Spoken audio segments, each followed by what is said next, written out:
It's often said that no pain is greater than the loss of a child. If you've experienced this, then you know how true these words can be. Losing a child is a heartbreak that defies the nature order of life, creating a void that feels impossible to fill. The dreams, the plans, the future you envisioned, shattered in a way no parent should ever have to endure. Stay with me because while there's no such way to ease this pain, there are ways to begin healing, one step at a time. Together, we'll talk about what it means to navigate this grief, find moments of comfort, and discover how even in the darkest of times, you are not alone. Hi, my name is Carmen Spears, and I'm a licensed professional clinical counselor in the state of California. I specialize in grief and loss, trauma, and anger management. I'd like to welcome you to my channel, Guiding Light Therapy, where we talk about these topics. If you clicked on this video, chances are you're navigating through some of the most intense emotions you've ever felt. Grief after the death of a child can feel isolating, unbearable, and impossible to process.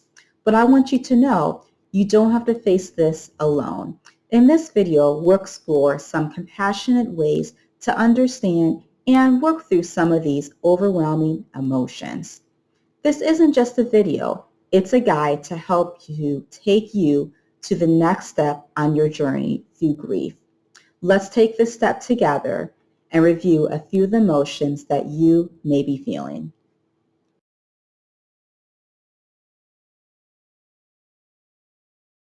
Grief.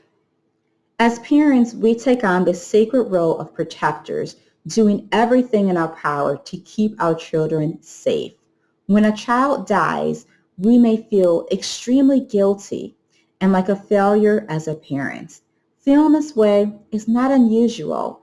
Many parents feel guilty when their child dies. These emotions are often followed by the what ifs and if only flooding our minds, leaving us questioning everything we've believed in. While these feelings are a natural part of the grieving process, it's also important to remember that guilt doesn't define your love or your worth. Guilt also does not take away from your worth as a parent.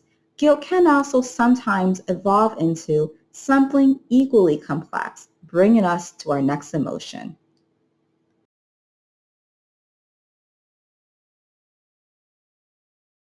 Blame.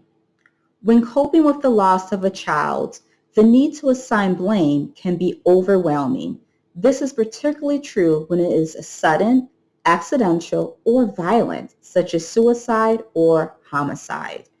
Grieving parents may seek someone or something to hold accountable, which can lead to tension within families or desire for retribution. Sadly, this need for blame can also sometimes strain marriages, causing spouses or partners to direct their pain towards each other. It can also ripple through family systems, creating divisions and increasing the grief. Difficult coping styles among family members may affect communication too. This and these emotions may spill over into intimate aspects of a relationship, including, yes, sexual relationships, which may further test the bond between spouses and or partners. Let's explore this more.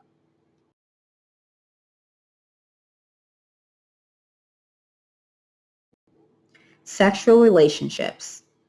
Grief impacts every part of a relationship, including intimacy, and yes, that means sexual relationships too. While some parents may find comfort and closeness in their sexual relationship, others may experience a loss of interest due to their overwhelming sadness. These different responses can create tension as one spouse or partner may long for intimacy while the other feels disconnected and just may not be interested. On the other hand, some couples may find that grief actually draws them closer intensifying their need for physical and emotional connection. It's important to understand that both of these reactions are natural. Acknowledging these feelings can help couples navigate through their grief journey. Grief can also bring immense stress.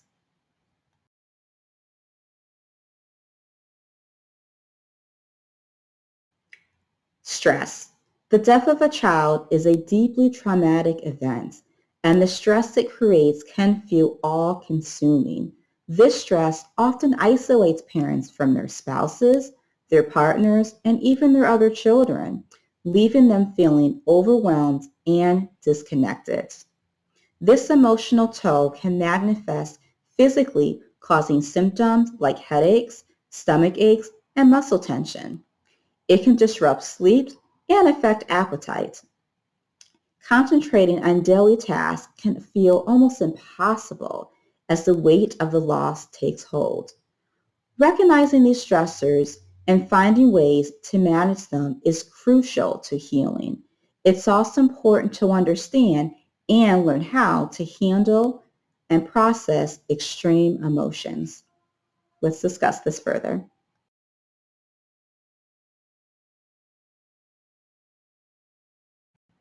Processing extreme emotions. Healing after the death of a child requires time, space, and permission to grieve in your own way. It's vital to express and communicate your grief, whether through therapy, support groups, or just heartfelt conversations with friends, loved ones, or significant others. Other people assume that grieving parents don't want to talk about their loss, but many grieving parents do find comfort in sharing memories, talking about the loss of their child.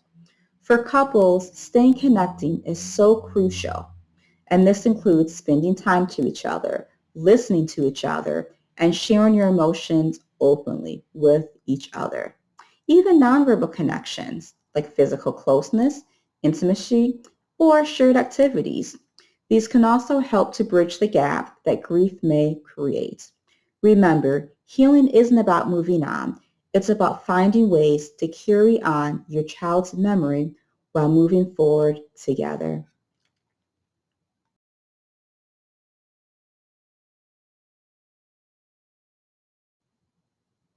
The loss of a child is a pain like no other, a profound heartbreak that reflects the depth of your love. While the journey through grief seems overwhelming, healing is possible through support, connection, and time. You don't have to face this alone. If this video resonated with you, please like, share, and follow my channel. You may also visit my website for more information. Don't forget to follow me on all my social media channels. And remember, your feelings are valid. Your journey is unique, and I'm here to guide you. See you next time.